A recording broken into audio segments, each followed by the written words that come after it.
morning. My name is General Jeff. I'm a Skid Row community activist, and I'm for the Skid Row community, and I'm also on the board of directors for the Downtown Los Angeles Neighborhood Council.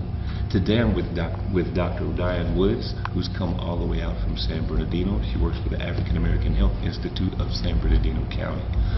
We're doing one-on-one interviews to follow up the focus groups that she had in Skid Row in regards to a document that they're preparing for the recommendations to give to the Department of Mental Health in regards to the current status of mental health amongst African Americans throughout the state of California. And I'll let Dr. Woods get more into that later.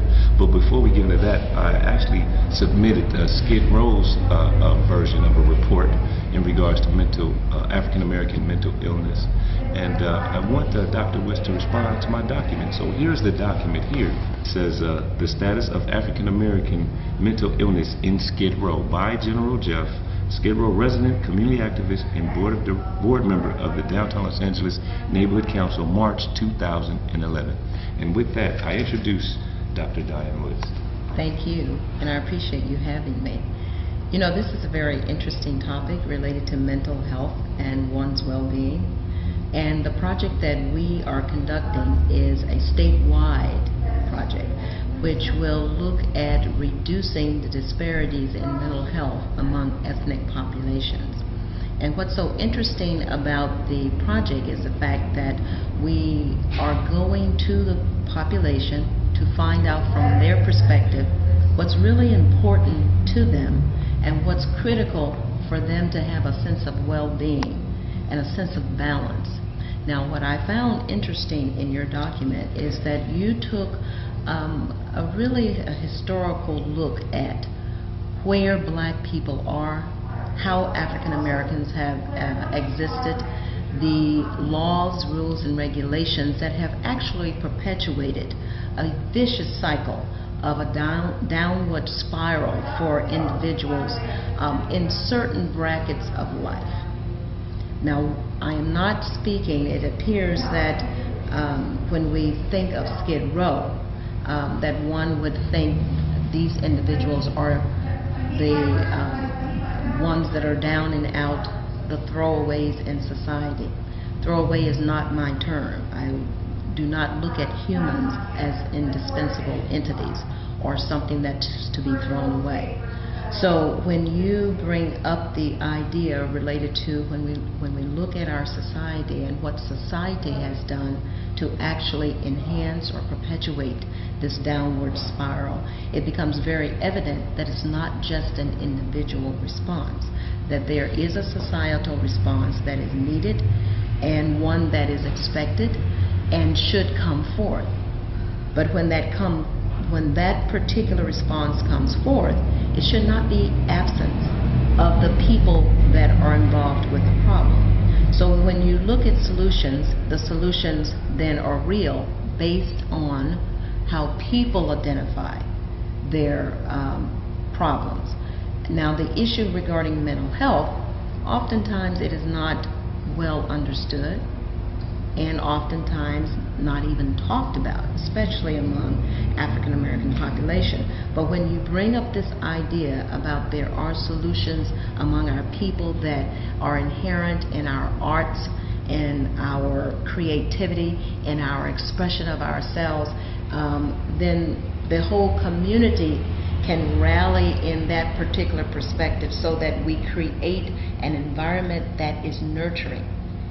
What's also interesting is when you look at the Skid Row community, one then asks the question, what is nurturing for individuals who are residents of Skid Row?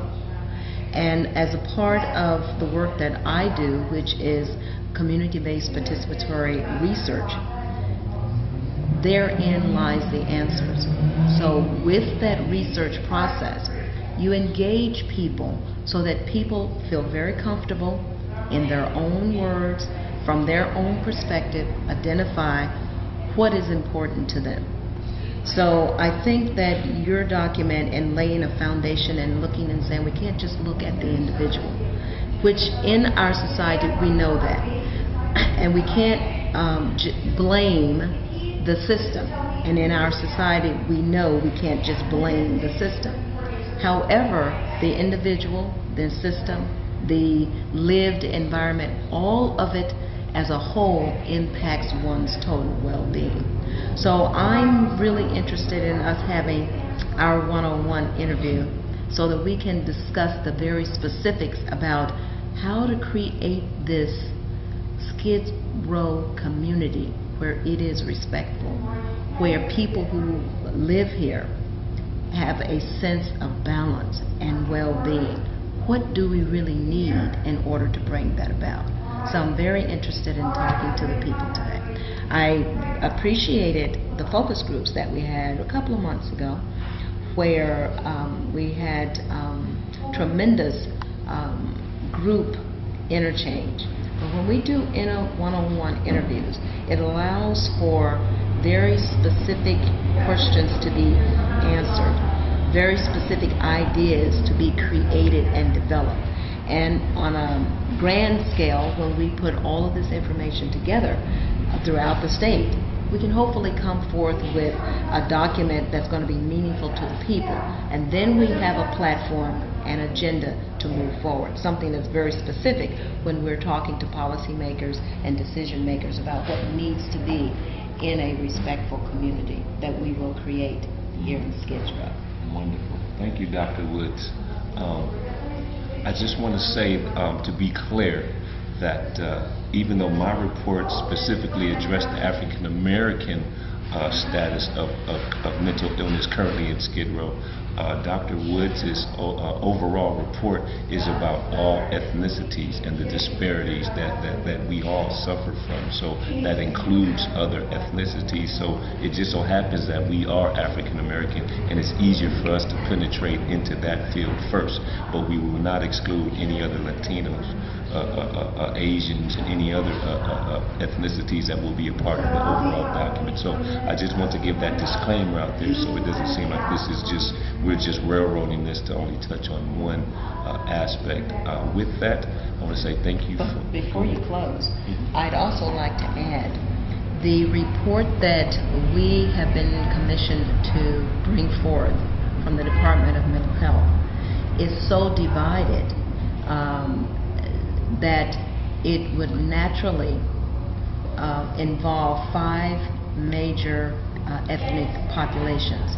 And so when we talk about the clarity of what a report is going to have in it, there will actually be an Asian Pacific population report, a Native American population report, a lesbian, gay, bisexual, transgender population report, a Latino population report, and an African American population report.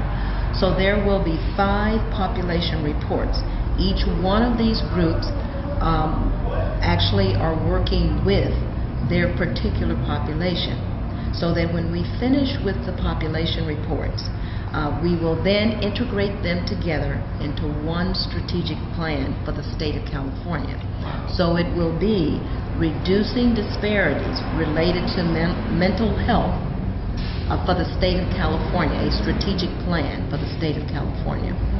What's really, really unique about this particular process is, as I said earlier, it engages the people and allows people to define from their perspective what good mental health would be, what would be valued within their population, what the system needs to have in place to be responsive to their needs, and then how that the state of California then can work to create this entire system that is culturally based.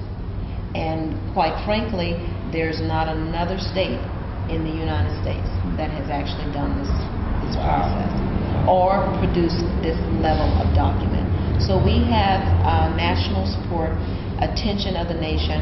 It's an international attention also.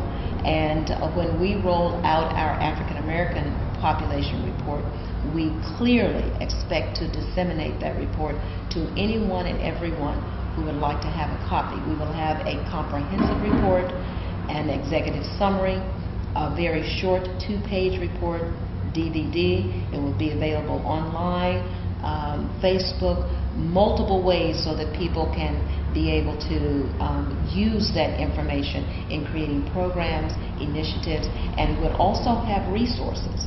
Now that's a strong clue too, because within our community, many times we are not aware of where the resources are and how to access those resources. So even when the resources are there and people are attempting to access them, sometimes they have choices and they're not sure as to which choice will be there. So in our report, we will have it laid out so that one could understand and one would have the contact information, and also we have recommendation for those who are providing those services, how they can be more culturally responsive to our population.